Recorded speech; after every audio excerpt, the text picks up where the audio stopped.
और हमारी आवाज़ को कमज़ोर करने की। हमें इन साजिशों के हवाले से धोखा पड़ा, जो ठेकों के हवाले से धोखा पड़ा।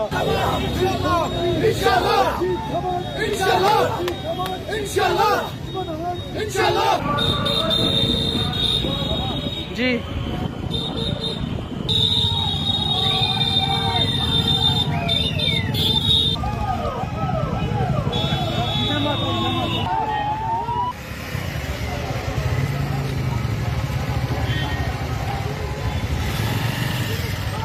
मेरी आपसे सिर्फ एक अपील है कि 25 तारीख को आप उमर साहब को वोट दें इंशाअल्लाह। यहाँ पर नुनर के गांव में हमें हमेशा वोट मिलता रहा। मैं इसके लिए आपका मशकूर हूँ, शुक्रगुजार हूँ। आपने पार्लियामेंट के इलेक्शन में भी हमें वोट दिया। यहाँ पर इन्होंने कह दिया कि आपने उस पार्टी को वोट नहीं देना है जिसने 2014 में यहाँ बीजेपी को लाया।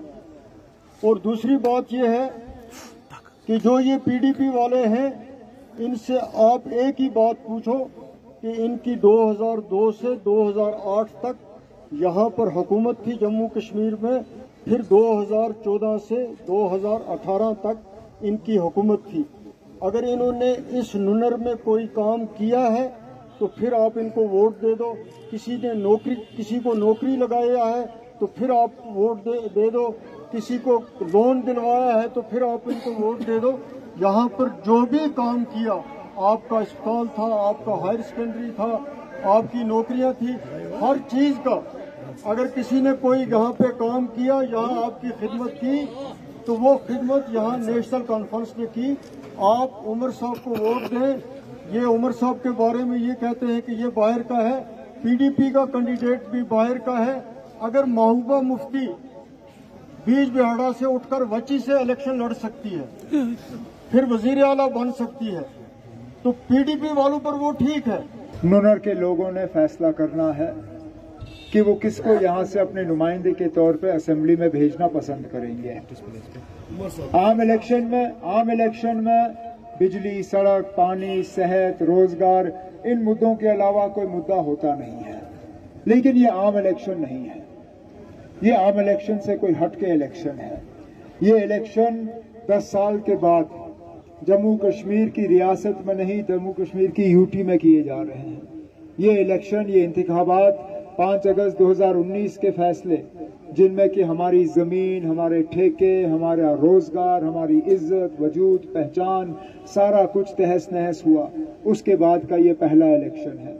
ये वो इलेक्शन है जिसमें कि आज आपके वोटों को तकसीम करने और आपकी आवाज को कमजोर करने की मुकम्मल कोशिश की जा रही है।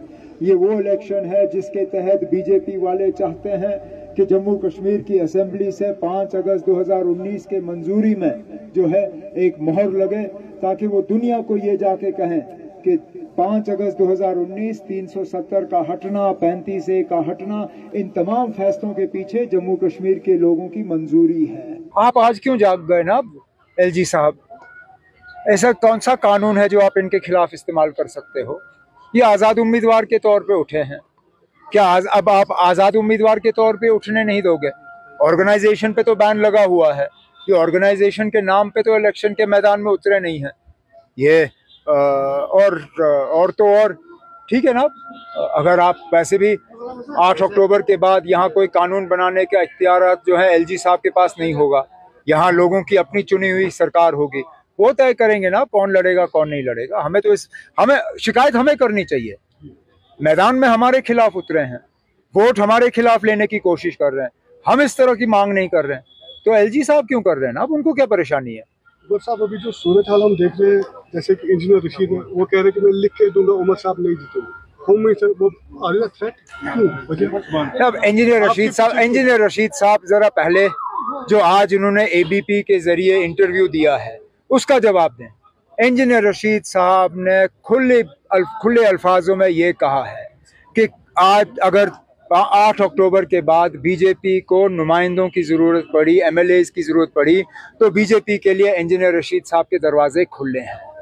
अगर आज इंजीनियर रशीद साहब बीजेपी को मदद करने के लिए इलेक्शन लड़ रहा है तो जम्मू कश्मीर के लोगों को बहुत सोच समझ के अपने वोटों का इस्तेमाल करना चाहिए, क्योंकि मैं बार बार ये कहता आया हूँ, आज इंजीनियर रशीद साहब ने शुक्र है हमारी बात को तस्लीम किया है। मैं कहता आया हूँ कि ये लोग आ रहे हैं सिर्फ और सिर्फ यहाँ वोट को तकसीम करने के लिए और नेशनल कॉन्फ्रेंस को नुकसान दिलवाने के लिए। इंशाल्लाह 8 अक्टूबर को साबित होगा कि इंजीनियर रशीद साहब जो हैं उन्होंने लोगों से हमदर्दी के नाम पे वोट हासिल किए, लेकिन आज वो वोट उनको नहीं मिलेंगे। उनके कहने के मुताबिक जमात इस्लामी लाइक माइंडेड कैसी है? वो कहते हैं कि हमने नहीं, वो तो आपको उनसे लेना, वो तो आपको इंजीनियर से पूछना पड़ेगा, क्योंकि आज इंजीनियर बीजेपी की मदद करने के लिए तैयार है। तो इंजीनियर साहब के लिए बीजेपी भी लाइक माइंडेड है, जमात इस्लामी भी लाइक माइंडेड है।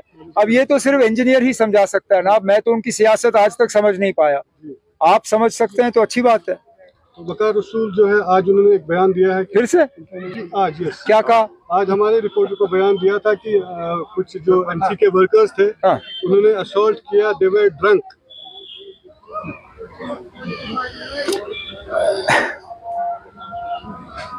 अब फ्रस्ट्रेशन में लोग बहुत कुछ कह जाते हैं। वकार रसूल साहब कुछ ज्यादा ही फ्रस्ट्रेट हो गए हैं। अब इलेक्शन खत्म हो गया है, उनको चुपचाप बैठना चाहिए, 8 अक्टूबर का इंतज़ार करना चाहिए। लोगों का फैसला हमारे सामने होगा। बाकी रही बात उनकी अपनी तंजीम, जो उनकी कांग्रेस पार्टी है, उन्होंने उनके इन बयानों को पसंद नहीं किया। उनको जो नए पीसीसी के सदर बने हैं उनके तरफ से मार पड़ी है एक बयान के जारे। उन्हें अपनी पार्टी का जो है नेशनल